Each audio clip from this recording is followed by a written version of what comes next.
Hello, how are you? You are in the moment with Matthew. It's coming up on 6 o'clock. Grand Parade Square. We are here for more time. More time. We are committed to stay here and help the unhoused.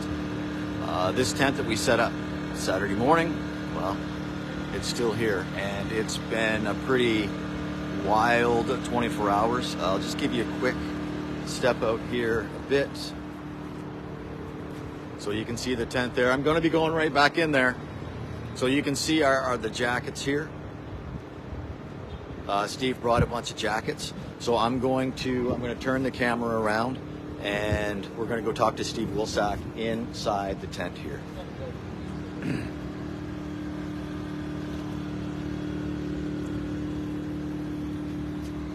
Okay, Steve, I'm coming in. So this is just an amazing setup here. I just want to step back just a little bit. So this is a warming center. We did have the van here over the weekend. We have been asked not to park vehicles on Parade Square because no one is allowed to park on Grand Parade Square property. But look at the setup we have in here. So let's just go for a little walk. Let's go inside the tent here.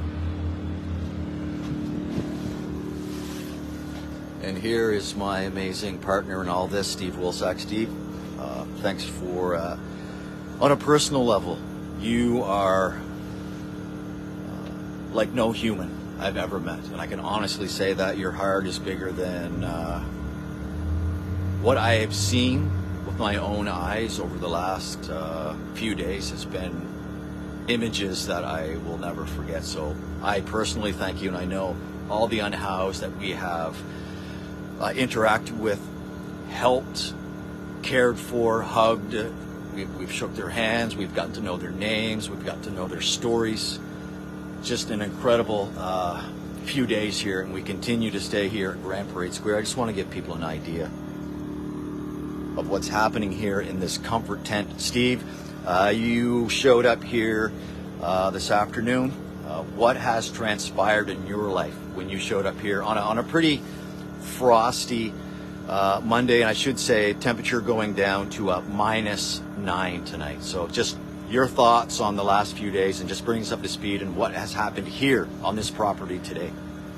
Thanks, Matt. And before I say too much, you and I are on this journey together, and I have the utmost respect for you. And if it wasn't for you, I don't think we'd be here, because you're the gentleman who brought the attention to this, and you've been a constant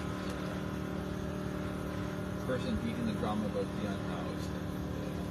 And I just recently discovered it, and much to my shock and dismay of seeing this, especially here at Grand Parade. So when I did see that, then I said, that needs some help, and that's why we brought it together. And you and I over the weekend spent overnight here. We drank coffee with our comrades here. Moral support, doing everything that we can in order to make a little bit better situation. And that's why we're here. So thank you for that. So in terms of today, basically we're just restocking and just taking a moment and kind of reflecting on everybody's needs here. And what I decided to do was to purchase some jackets, winter jackets, floater jackets, and handing them out today. They're here because the temperatures are dropping drastically. We even had a little bit of snow as well. We set up a comfort tent. For those who are concerned about the setup, it's propane. We have windows of propane. We have drafts up here. It's completely safe, and we have fire extinguishers here. I work in the film industry, production safety, so that's my main concern. Well-being. We set up a coffee machine to offer hot drinks to everybody coming in. Not having we have one gentleman here, one of the gentlemen in the tent. We actually had to call 911 to get him to the hospital. And he sat here and called 911 for him. We have a place to save him. Today's been a day of movement in terms of bringing attention to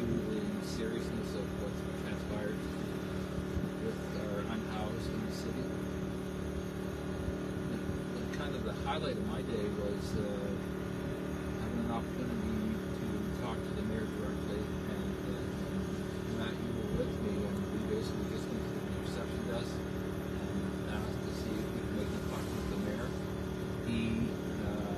So we told him that the CBC story was there. Thank you to CBC, thank you to Country 103 for allowing us to be there to tell the story, and that gave us credibility to be able to have a conversation with the mayor.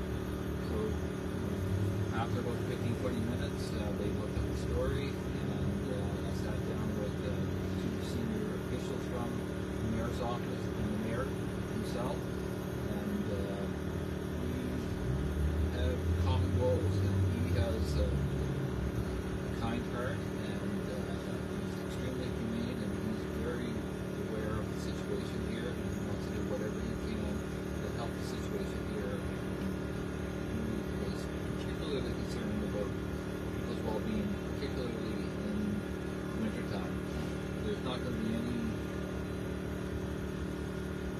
magnificent buildings that are going to pop up overnight, so we're here to work with the city and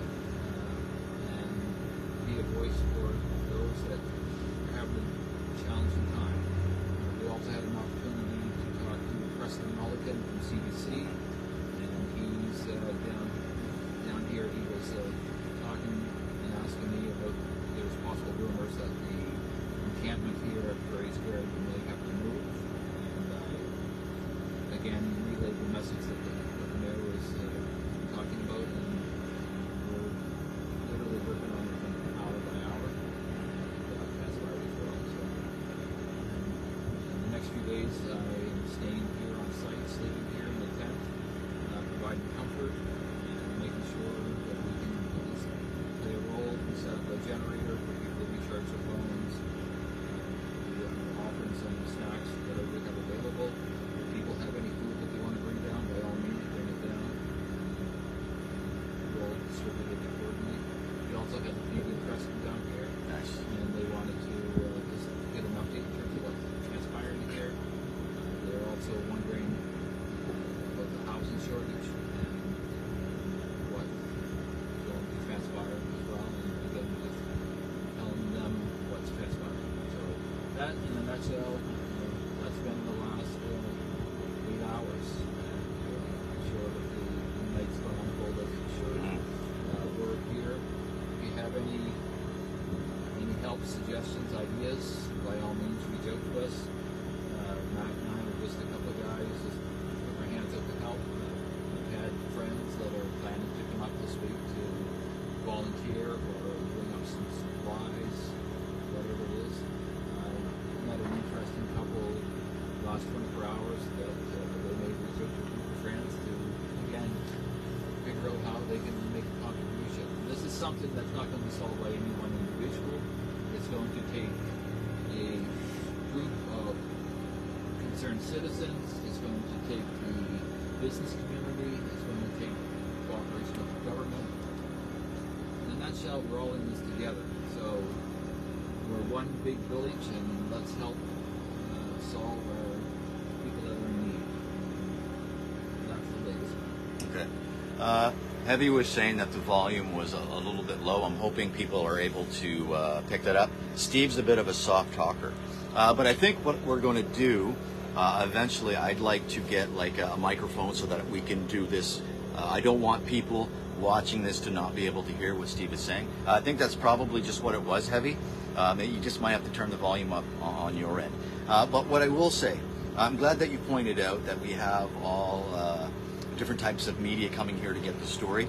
I want to tell you, watching this right now, if you want the latest updates, if you really want to know what's going on, stay and watch this channel. Between Steve and I, we're going to cover this.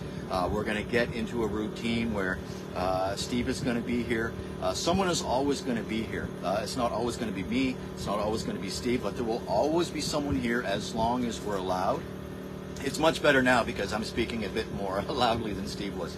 But this is, we cannot allow this crisis to go to the back burner. It's my responsibility, it's Steve's responsibility, it's everyone's responsibility to make sure this issue stays on the front burner. They had a program, a news program, it was called The Front Burner, because this needs to be top of mind awareness. We had snow flurries here, and I can tell you that everyone that walks into this tent and feels the warmth is grateful that they feel warm. So, that being said, if there's anything that changes that you need to be aware of, I have no problem going live at any point of the day, because like I've always said, it's not about how many people are watching live, it's the content of the show. So maybe you wake up in the morning and you're going to find something out that happened here last night. It is our responsibility, and we are going to keep you in the loop with what is happening, not just here in Grand Parade Square. We got people up in Victoria Park. We got another group of people under the overpass or the on-ramp onto McDonald Bridge. We are surrounded by the unhoused, and we've made a statement so far. We are in the midst of an action plan, and I am just so humbled and really excited to do whatever I personally can do, working with Steve and everyone else that is getting on board and getting behind us. We need a village to help our fellow villagers. Yes? Okay, so again, you can read about us, you can see us on television with the CBC, and you read the articles in different papers, but if you really want to know what's happening with the unhoused here in the greater HRM, this is the channel that you need to check it out on, and Steve as well. So he's sharing what I put up, and I'm sharing what he puts up, and I ask you to share what we collectively are putting up. Just share. It's the easiest thing to do. You can do it right now. You can invite people to watch this broadcast in the moment. And that being said, this is In the Moment with Matthew. When we have more to report, that's definitely what we're going to do. Steve is going to be here all night, making people feel loved, bringing back some normal to their life. Whew. Awesome. Okay, we're going to keep you in the loop. This is In the Moment with Matthew, Grand Parade Square, Halifax, Nova Scotia, City Hall, the 20th of November, 2023.